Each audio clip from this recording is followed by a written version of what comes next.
So today we're going to talk about slope fields. So the obvious elephant in the room. What even are slope fields?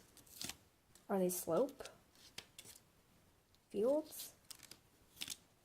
Well, to answer that question, slope fields are essentially a visual representation of the solutions of a derivative on a coordinate plane. But wait, don't we already have a graph like that? Like a derivative graph? Sure, but a slope field is a little bit different. Instead of a regular graph with points and solutions, there are small mini graphs and a solution on the coordinate plane. Confused yet? Let's see it in action. So, say we have the derivative dy over dx, which is equal to negative x over 2y. But we don't have all the solutions of the first function graph, so we can't graph the derivative or the actual function. So, what now? Well, we can make a table with possible solutions for the graph. Start with a column for x, y, and the derivative solutions, using just really easy points like 1, 0, or 1, 1, or negative 1 over 1, negative 1 and 1, sorry.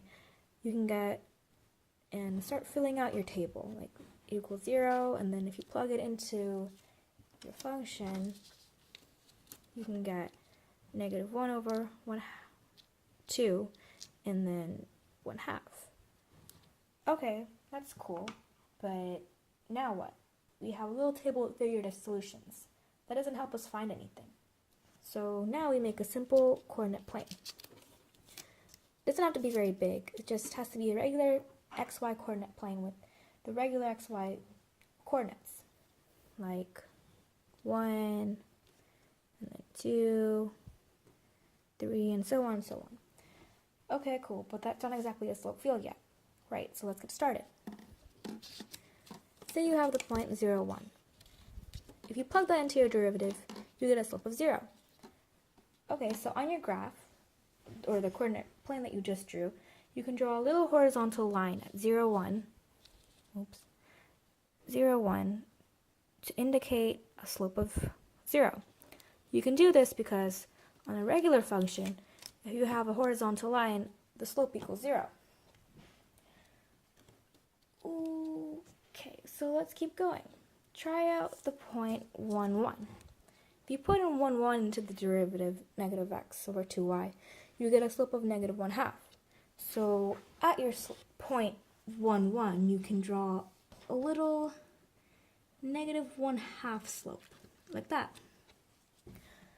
which is kind of like negative 1/2. You could eyeball it. So that's really nice. You can keep graphing like that. You have 0, 0, 0, 0. If you plug in 1, 2 into your derivative, you can get negative 1/4, which is just a little closer to horizontal with a little more of an angle. And you keep going and going. It's really nice. It's easy until, oh wait, oh no, the zeros. If you plug in 1, 0 into negative x over 2y, you get undefined. So what now? Do we just give up? Wave a white flag of defeat and suffering because the world is cruel?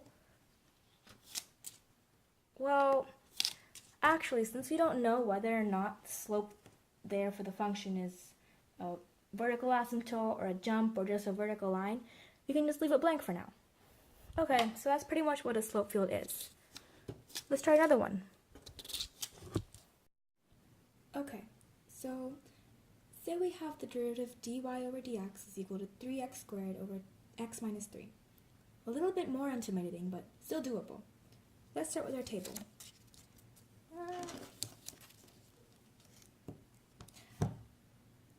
So on this table we have 0, 0, 1, 0, 0 over 1, 1, 1, negative 1, and 1 over 3. So let's just fill that out. So 0 over 0 in the derivative would just equal 0.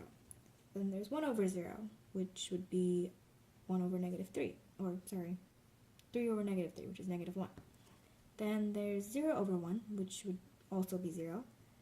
1 over 1, which would be 3 over negative 2, which is negative 3 over 2.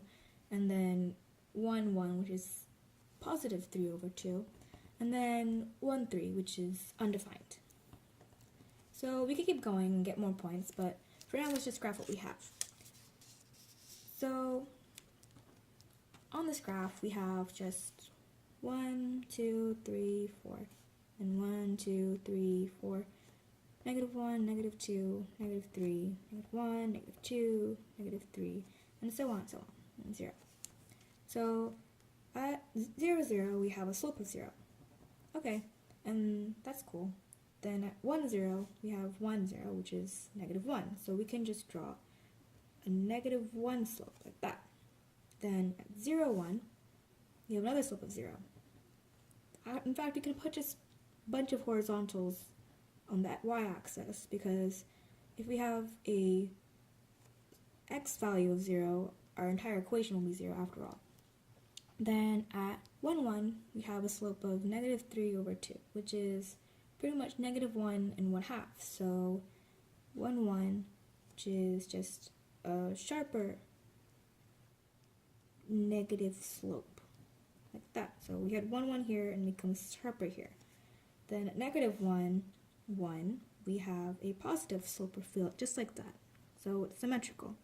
A lot of slope fields are symmetrical like that. And then at 1, 3, we have undefined, so it's just like that. Okay, so let's keep trying to fill in this graph.